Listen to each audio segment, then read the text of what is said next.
Les mois et perspectives, ce lundi 21 avril matin, à l'annonce du décès du souverain pontife à la place de la basilique Saint-Pierre. C'était un pape réformateur à l'initiative de plusieurs réformes pour plus de transparence au sein du Vatican, notamment en 2014, lorsqu'il instaure par décret le ministère chargé de superviser les finances du Vatican avant de se doter en 2020 d'un code des marchés publics. Au niveau du continent africain, à la différence de ses prédécesseurs, le pape argentin a réalisé 5 déplacements sur le sol africain entre 2013 et 2025 et s'est prononcé sur les thématiques les plus diverses, dont le dialogue entre les religions, l'accueil des migrants, dénonçant la corruption et le colonialisme économique. L'Afrique doit être maîtresse de son destin.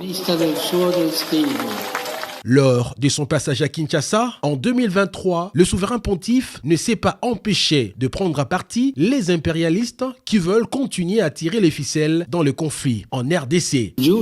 Ôtez vos mains de la République démocratique du Congo. Ôtez vos mains de l'Afrique. Cessez d'étouffer l'Afrique.